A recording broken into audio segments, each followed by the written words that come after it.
हरीशचंद्र, ये सब क्या हो रहा है? ये राज जिसका तू राजा बनता है, ये राज सिंहासन जिस पर तू बैठा है, ये सब तो मेरा है। किस अधिकार से तू ये उत्सव मना रहा है? क्षमा करें मुनिवर, क्रोध शांत करें। मैं आपका मतलब समझ नहीं पा रहा। याद करो राजन, अमावस्या की ब्रह्म मुहूर्त की वेला जिसमें ऐसा राजपाट तुमने हमें स्वेच्छा से दान कर दिया था, और दान की दक्षिणा 2.5 मन स्वर्ण देने का वचन दिया था। याद है ना? याद कर सत्यवादी, याद कर। हाँ, आप सत्य कहते हैं महाराज। याद आया प्रभु, राधा की बेला में एक स्वप्न में आपके दर्शन हुए थे और मैंने अपनी इच्छा से ये सारा साम्राज्य आपको समर्पित किया था। अपराध हुआ प्रभु, क्षमा करें। ठीक है, ये राज्य हमारा हुआ। आज से इसका संचालन हम करेंगे, लेकिन राज्य के साथ हमारी दक्षिणा 2.5 मन स्वर्ण। महामंत्री जी, कोषागार से 2.5 मन स्वर्ण ऋषि के चरणों में समर्पित किया जाए। वाह वाह राजन वाह! राज हमारा और कोष तुम्हारा। अरे राष्ट्रीय वस्त्र भी हमारे हैं। ये वस्त्र, ये राजमुकुट क्या तुम्हें पहनने का अधिकार है? ऋषिवर, मैं आपको सारा साम्राज्य दान दे चुका हूँ। अब 2.5 मन स्वर्ण की दक्षिणा मैं आपको कहां से प्रदान करूं? वाह राजा हरिश्चंद्र, ये हमसे पूछ रहे हो? मैं भिखारी नहीं हूं। अपना ये राज्य अपनी स्वेच्छा से मुझे दान किया है, और बिना दक्षिणा के ये दान मैं स्वीकार नहीं कर सकता। सत्यवादी राजा हरिश्चंद्र, तुमने वचन दिया है, अगर दक्षिणा नहीं दे सकते तो पलट जाओ अपने वचन से।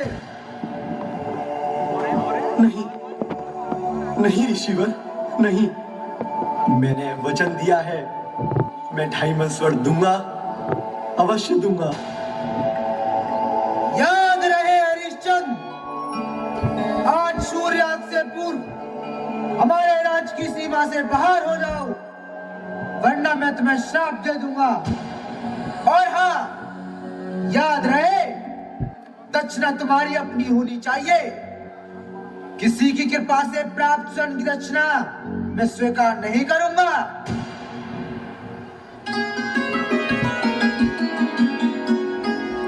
अरे पिताश्री, आपने अपना मुकुट क्यों उतार लिया? ये रिसीवर कौन है? ये इतना क्रोधित क्यों हो रहे हैं? रिसीवर, इतना क्रोध करना अच्छी बात नहीं है। नहीं, बस नहीं। ऋषि ने तो हमारे ऊपर बड़ी कृपा की है, जो हमें अपराधी होने से बचा लिया। राजन, मैं तुम्हें 7 दिन का समय देता हूं। हमारा एक सेवक सांडाल तुम्हारे साथ रहेगा। जब तुम मुझसे हमारी दक्षिणा दे दोगे, वह लौट आएगा। अगर तुमने 7 दिन में हमारी दक्षिणा की व्यवस्था नहीं की तो मैं तुम्हारा आन बान शान सब भंग कर दूंगा। मुझे आशीर्वाद दीजिए महाराज, मैं आपकी आज्ञा का पालन कर सकूं।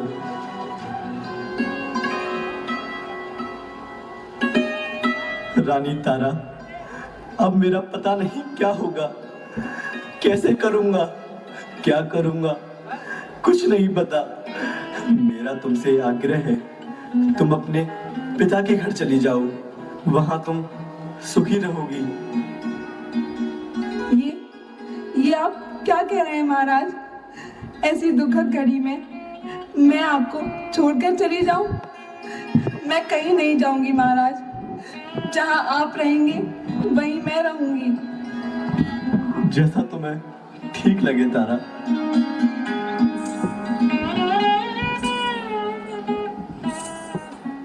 नहीं महाराज, नहीं, हम आपको कहीं नहीं जाने देंगे महाराज। हमारे साथ धोखा हुआ है महाराज। स्वप्न कभी सत्य नहीं होते महाराज।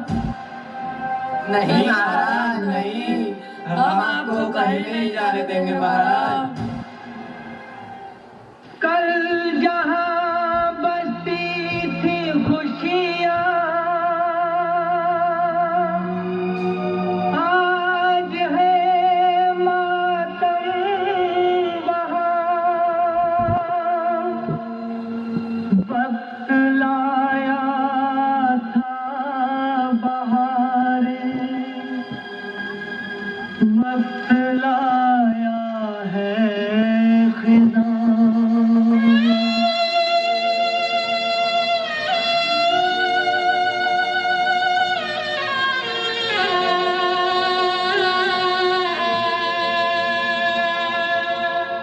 वक्त से दिन और रात, वक्त से कल और आज, वक्त की हर शय गुलाम, वक्त का हर शय पे राज।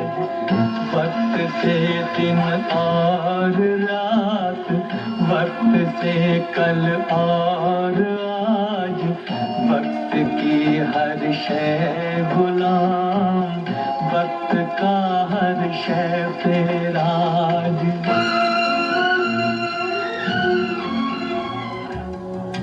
हे प्रभु, यह आपकी क्या लीला है?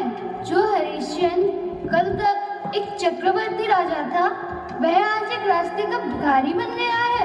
क्या रहस्य है प्रभु, क्या रहस्य है? कृपया बतलाइए ना। रहस्य? रहस्य तो कुछ भी नहीं है प्रिय।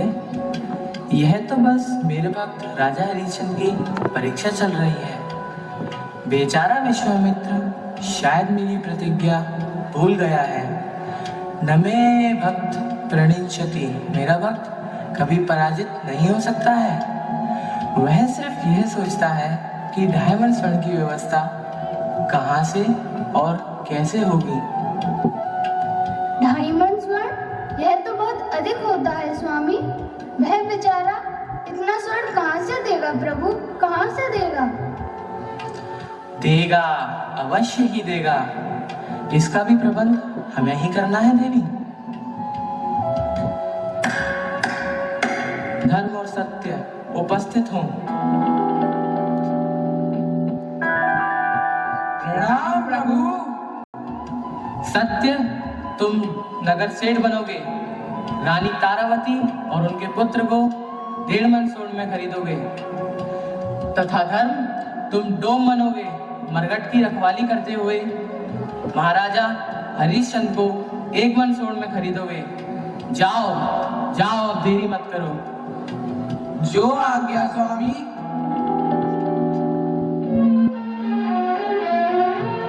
वक्त की गर्दिश से है चांद तारों का निजाम, वक्त की ठोकर में है क्या हुकूमत क्या समाज, क्या हुकूमत क्या समाज।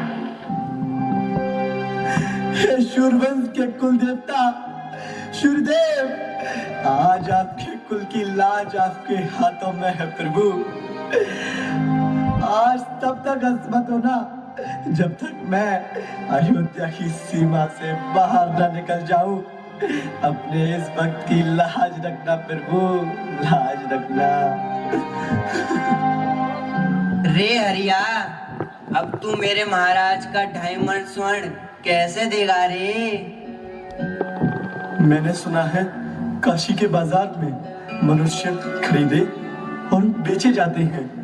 मैं स्वयं को बेच दूंगा और 2.5 मन स्वर्ण की दक्षिणा ऋषि के चरणों में समर्पित कर दूंगा।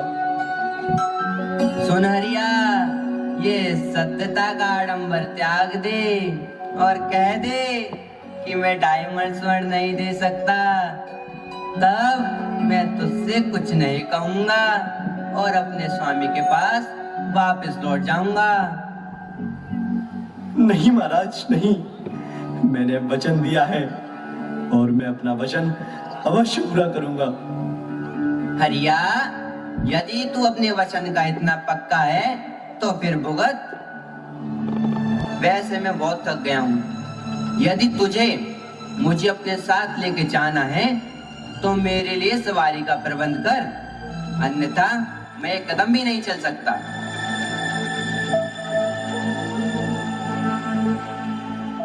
क्यों ऐसे क्या घूर रहा है बालक?